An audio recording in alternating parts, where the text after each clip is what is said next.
Hello बच्चों, आज हम मैथ 12th क्लास के कुछ महत्वपूर्ण हमारे सवाल हैं जो कि बोर्ड में ज़्यादातर ऐसे ही प्रश्न हमारे पूछे जाते हैं।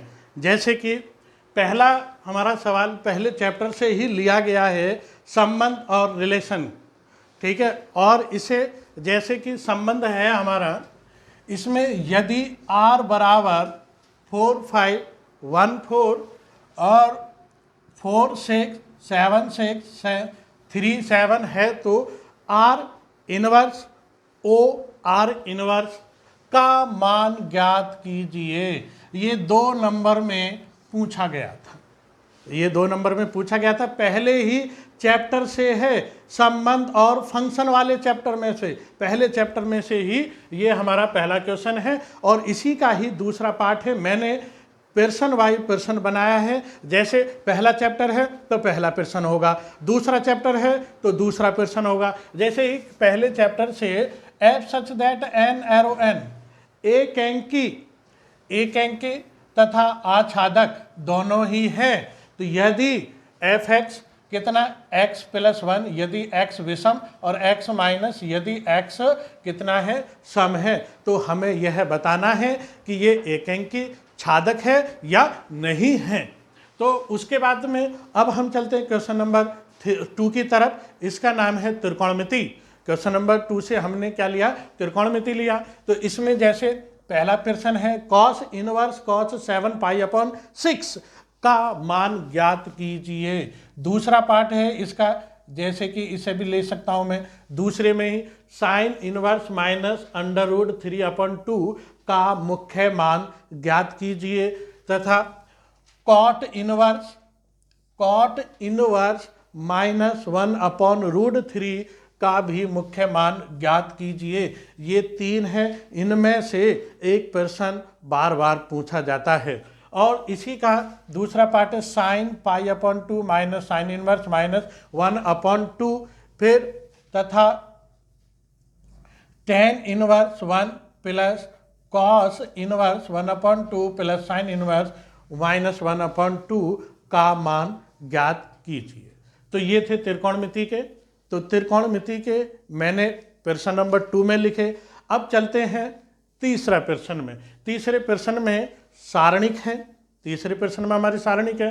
तो तीसरे में देखिए क्या है, a बराबर 1 2 3। हाँ, तो देखिए बच्चों, मैं जो बता रहा था भाई, हमारा जैसे कि ए प्रश्न नंबर 3 मैंने बोला था सारणिक, तो उसके लिए सॉरी है। तो ये जो है ये हमारा आव्यूह है प्रश्न नंबर 3। प्रश्न नंबर 3 हमारा आव्यूह है, ना कि सारणिक है। सारणिक तो क्वेश्चन नंबर 4 है, ये हमारा आव्यूह है। जैसे अब a बराबर इतना, तो दिखाइए या सिद्ध कीजिए, बात एक ही होती है। दिखाइए या सिद्ध कीजिए, बात एक ही होती है। तो इसमें ये कह रहा कि a की Q minus 23a minus 40i। तो इस सवाल में सबसे पहले हम a की क्यू निकालते हैं। कैसे निकालते हैं मैंने आपको बताया भी था कि कैसे कैसे हम निकालते हैं। जैसे a की क्यू है तो सबसे पहले हम a स्क्वायर निकालेंगे, a मल्टीप्लाई a। कैसे निकालते हैं हम भाई, जैसे a की क्यू है, सबसे पहले हमने a स्क्वायर मल्टीप्लाई a निकाला, तो इसके लिए हम a square equal a multiply a निकालेंगे। सबसे पहले हम क्या निकालेंगे, a square equal a multiply a निकालेंगे, और इसके बाद में इन मानों को इसमें हम रखते हुए चले जाएंगे और इसका मान सारे का 0 आना चाहिए। प्रश्न नंबर इसका ही सेकंड पार्ट है। तो a बराबर इतना, तो b बराबर इतना, तो a b या a b की पावर मतलब डैश ज्ञात कीजिए या परिवर्तित ज्ञात कीजिए। तो इसका मतलब क्या होता है, बच्चे ज़्यादातर कंफ्यूज हो जाते हैं कि भाई इसकी मल्टीप्लाई कैसे होगी, इसमें ज़्यादातर गलतियां करते रहते हैं। तो उसमें हम क्या करते हैं, सबसे पहले हम इसमें वो देख लेते हैं। हमने आपको ये फॉर्मूला बताया था कि r मल्टीप्लाई सी होता है। r होती है हमारी पंक्ति और c होता है हमारा कॉलम, जिसे हम स्तंभ भी बोलते हैं। तो इसमें हमने देखा ये कैवाई कै का अवयव है हमारा भाई, कैवाई कै का ये। तो जैसे हमने इसमें करा कि 2 मल्टीप्लाई 3 का है और ये 3 मल्टीप्लाई 3 का है। तो हमने इसमें क्या कर दिया कि ये शुरू के और इनके ये कॉमन निकलते हैं, तो हमारा जो आयु बनेगा तो ये बनेगा 2 मल्टीप्लाई 3 का बनेगा, 2/3 की बनेगी। तो इसी प्रकार से हम इसको ए बी को कर देंगे, और जब इस पर डैश लग गया तो इसको हम उल्टा कर देंगे, रो को कॉलम और कॉलम को रो बना देते हैं। ये लेकिन ये काम हम जब करते हैं जब यहाँ पर ये वाला डैश लग जाता है, यहाँ पर ये वाला डैश लग जाता है। फिर अगला क्वेश्चन है f(x) बराबर इतने, तो सिद्ध कीजिए। देखिए f(x) तो ये दे रखा है, आपके क्या दे दिया fy, तो x के स्थान पर y रख दीजिए, x के स्थान पर y रख दीजिए। कैसे कि भाई यहाँ पर x है और मेरा तो f(x) तो है ही इसमें। अब क्या है कि यहाँ fy है, तो हमने क्या करा x के स्थान पे y रख दिया। फिर पहले तो इसकी मल्टीप्लाई होगी, फिर बराबर में क्या करा कि इन दोनों को प्लस कर दो, x को और y को। देखिए x और y को प्लस कर दो, इन दोनों का मान एक जैसा आना चाहिए, एक जैसा आ गया तो हमारा सवाल सिद्ध हो गया। अब इसी प्रकार से हम आगे बढ़ेंगे। अब देखिए क्वेश्चन नंबर 4 आ गया हमारा, क्वेश्चन नंबर 4 आ गया। अब क्वेश्चन नंबर 4 में सारणी के सवाल मिलेंगे हमें। क्वेश्चन नंबर 4 में क्वेश्चन नंबर 3 आयु के सवाल थे, क्वेश्चन नंबर 4 में सारणिक के सवाल हैं। अब जैसे ये सिद्ध करवाने के लिए क्या है, ए स्क्वायर ए बी ए सी, और ये दे दिया, और इसमें सिद्ध करवा रहा है कि 4a स्क्वायर बी स्क्वायर और सी स्क्वायर प्रूफ करवा रहा है। आप इसे प्रूफ कर देना केस लगा के।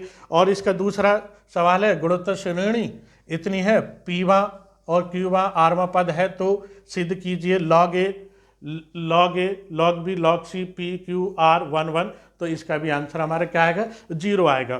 फिर इसी प्रकार से देखिए एक सवाल और है ये, तो प्रतिलोम ए इनवर्स ज्ञात कीजिए। बार बार प्रतिलोम या तो प्रतिलोम पूछ लेगा या इनवर्स पूछ लेगा, और इनवर्स में एडजॉइंट निकालते हैं, इनवर्स में एडजॉइंट निकालते हैं। मेरे प्यारे बच्चों इस चीज़ भूलना मत, क्योंकि इनवर्स या प्रतिलोम एक सवाल 100% आना है, और इसमें प्रतिलोम और एडजॉइंट बात एक ही होती है। और कभी कभी ये भी पूछ लेता सहखंडस आव्यूह ज्ञात कीजिए, कभी कभी इस सवाल में ये भी पूछ लेता।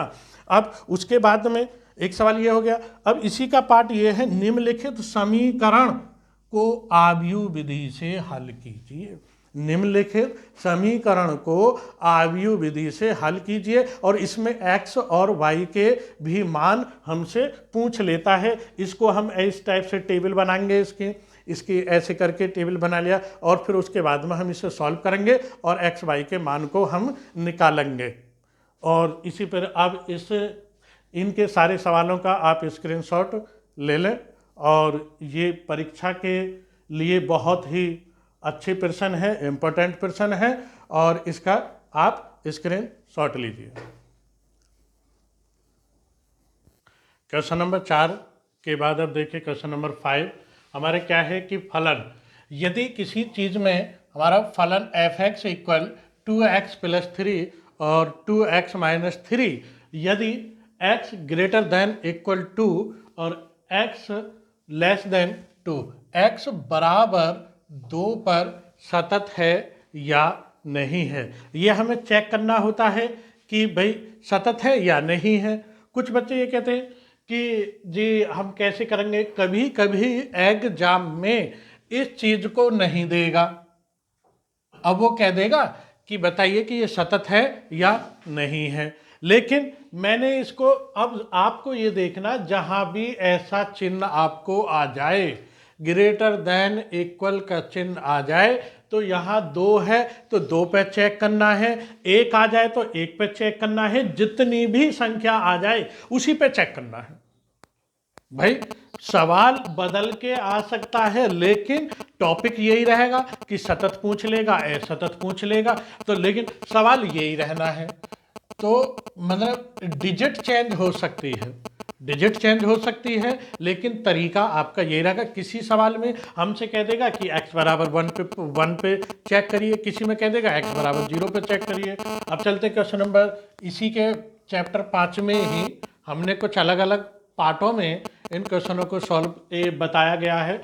जैसे y बराबर सेक इनवर्स और प्लस साइन इनवर्स इतना, तो dy अपॉन डी एक्स का मान ज्ञात कीजिए, dy अपॉन डी एक्स का मान ज्ञात कीजिए। तीसरा y बराबर साइन इनवर्स एक्स, तो सिद्ध कीजिए कि 1 minus X square D Y upon D X और बराबर में D Y upon D X. तीसरा सवाल है y बराबर साइन इनवर्स पे अंडर रूट, फिर साइन इनवर्स पे अंडर रूट, फिर sine inverse dot dot infinite, तो सिद्ध कीजिए इतना। देखिए कभी कभी क्या होता है, ये तो साइन में है, आपका कॉस में आ जाए, टेन में आ जाए, तो सबका तरीका एक ही होता है इन सवालों का करने का, सबका तरीका एक जैसा ही होगा इन सवालों के करने का तरीका, चाहे आपका कॉस में आ जाए, टेन में आ जाए, कॉट में आ जाए, सबका तरीका एक ही होगा। क्वेश्चन नंबर 4, x की पावर y बराबर e की पावर x माइनस वाई, तो सिद्ध कीजिए dy upon D X, D Y upon D X और log x upon 1 plus log x का होल स्क्वायर, ये हमसे सिद्ध करवा रहा है। अब इसमें पांचवें में x की पावर साइन x और साइन की पावर x को x के सापेक्ष अवकलित कीजिए, जबकि y बराबर x की पावर साइन x और dy अपॉन डी एक्स ज्ञात कीजिए। अब हम आगे चलते हैं प्रश्न नंबर 6 की तरफ। तो इसमें फलन f(x) बराबर इतना, तो उच्चतम और निम्नतम मान ज्ञात कीजिए, उच्चतम और निम्नतम मान ज्ञात कीजिए। इसमें डिजिट चेंज हो सकती है लेकिन तरीका यही रहेगा, उच्चतम भी पूछ सकता है, कभी कभी किसी में निम्नतम भी पूछ लेता है, कभी कभी क्या होता है दोनों चीज़ों को पूछ लेगा, उच्चतम भी और न्यूनतम भी पूछ लेगा। एक फिर उसके बाद में इसी का सेकंड पार्ट है, सिद्ध कीजिए कि फलन x की पावर x, कितना x की पावर x का मान x बराबर 1 अपॉन x पर निम्निष्ठ है, निम्निष्ठ भी पूछ लेता है, उच्चिष्ट भी पूछ लेता है, तो ये चीज़ है, डिजिट चेंज हो सकती है लेकिन पूछेगा जरूर एग्जाम में। अब प्रश्न नंबर 7 में देखते हैं हम, sine square x minus cos square x upon कितना है sine square x into cos square x D x ज्ञात कीजिए। फिर तथा 1 अपॉन ई की पावर एक्स माइनस 1 का डी एक्स का मान ज्ञात कीजिए। दोनों सवालों में डी एक्स का मान पूछ रहा है हमसे। फिर क्वेश्चन नंबर इसमें 0 से लेके π/2 और साइन की पावर 4x और साइन की पावर 4x और कॉस की पावर 4x तथा 0 से लेके π/2 साइन इनवर्स, देखिए साइन पे अंडर रूट प्लस कॉस पे अंडर रूट, फिर 0 से लेके π/, इसकी लिमिट है 0 से लेके π/4, तो log sign 2 theta D theta minus का π/4 log 2। इसमें ये सिद्ध करवा रहा है, इसमें क्या कह रहा है, ये सिद्ध कीजिए, ये हमें सिद्ध करना है। और इन सवालों का तरीका आपको पता ही है कि upper limit minus lower limit और अपर अपॉन सबका अपॉन 2, तो आपका आंसर आ जाता है इस सवाल में। अब उसके बाद में प्रश्न नंबर हम 8 की तरफ चलते हैं। दीर्घवृत्त की ये हमारी समीकरण होती है, दीर्घवृत्त की हमारी ये समीकरण होती है का क्षेत्रफल समाकलन विधि से हमें ज्ञात करना है, समाकलन विधि से। फिर प्रश्न नंबर 9 की तरफ करते हैं। 100% कोटि और घात 100% पूछता, कोटि और घात एक नंबर में या 2 नंबर में हमेशा पूछता है, जैसे कि 2a की स्क्वायर और D square Y upon D X square minus के 3 D Y upon D x plus इतनी की कोटि और घात ज्ञात कीजिए। मैंने आपको बताया था कि कोटि जिसका जितनी बार अवकलन होता है उसकी ही कोटि को गिनी जाती है और उसी की पावर को देखी जाती है, जिसका जितनी बार अवकलन होता है। जैसे अब इसमें सबसे ज़्यादा देखिए कितना A D square Y upon D X square हो रहा है, तो इसमें 2 बार अवकलन हो रहा है, इसमें 2 बार अवकलन हो रहा है, तो इसकी कोटि कितनी हो गई, 2 हो गई। भैया कोटि कितनी होगी, इसमें 2 गई। घात कितनी होगी, इसमें 1 हो गई। जिसका जितनी बार अवकलन हो उसी की कोटि और उसी की घात को दोनों को गिनते हैं। और एक बात और ध्यान करके सुनो कि यदि किसी सवाल में जैसे साइन थीटा, ये साइन थीटा इसके साथ में जुड़ा हो तो उसकी घात जो होती है उसकी घात नहीं होती, अपरिभाषित होती है, उसकी घात अपरिभाषित होती है, उसकी कोटि तो होगी लेकिन घात नहीं होगी। कोटि तो होगी लेकिन घात नहीं होती। क्यों? क्योंकि यहाँ पर ये साइन का थीटा ये बन रहा है, ये वाला देखिए आपने, ये मैं दिखा रहा हूँ, देखो सर्किल करता हुआ मैं दिखा रहा हूँ आपको ये चीज़।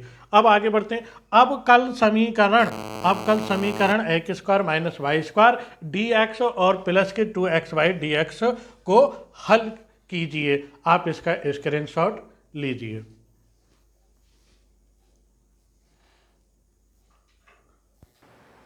देखिए अब प्रश्न नंबर 10 की तरफ देखते हैं। तो प्रश्न नंबर 10 में हमारा क्या था कि आई डॉट जे मल्टीप्लाई के और प्लस जे और आई मल्टीप्लाई के। हम इसमें क्या करते हैं, इसमें बस एक ही ध्यान रखना है कि बस चक्र को कभी मत भूलना, चक्र को कभी मत भूलना कि आई कैप, आई के बाद में जे आता है, जे के बाद में के आता है। हमारा क्रम ये होता है। इसमें आई जे के जब हम सवालों को करते हैं तो चक्रीय क्रम को बना के सॉल्व करते हैं इसमें। और यदि जैसे आई के बाद जे आता, जे के बाद के आता, यदि हम पीछे को चलेंगे तो माइनस में आ जाएगा। ठीक है, तो देखिए समय नहीं है अब, क्योंकि परीक्षा का भी समय नज़दीक है, तो इसलिए मैं एक एक चीज़ नहीं खोल के बता सकता मैं।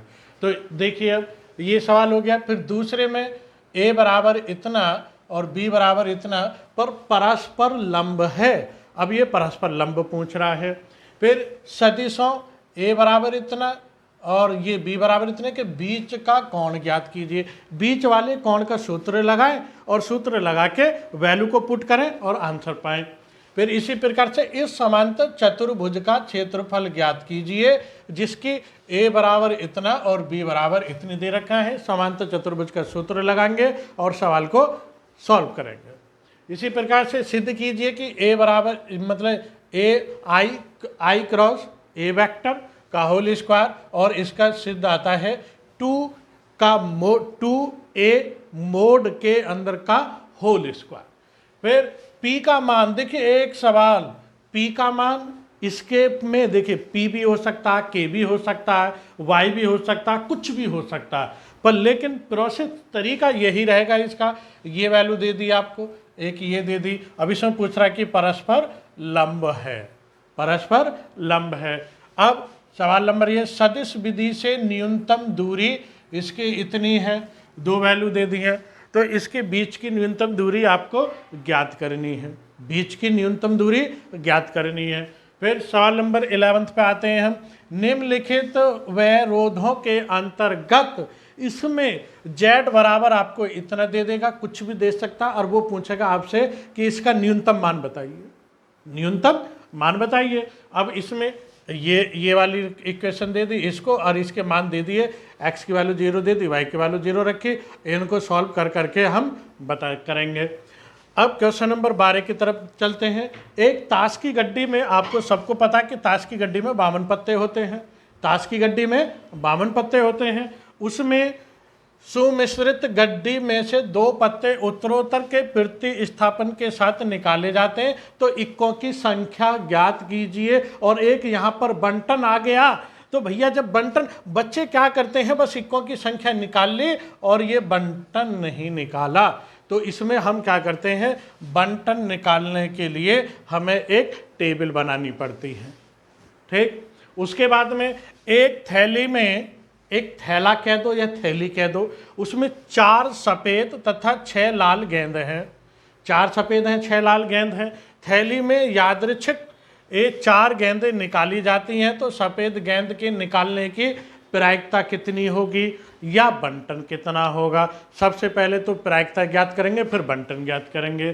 फिर इसके बाद में पी ए यूनियन बी ज्ञात कीजिए, जबकि वैल्यू दे रखी है पी ए बराबर इतना और पी ए बराबर इतना। इनके हमें इसमें ज्ञात करना था पी ए यूनियन बी। तो मेरे प्यारे बच्चों, यही था मैथ का पूरा पेपर, और यह परीक्षा के लिए बहुत ही इम्पोर्टेंट प्रश्न थे, और आप इन्हें करिए। और उसके बाद में इस सारे के सारे जो प्रश्न हैं बहुत ही इम्पोर्टेंट प्रश्न हैं।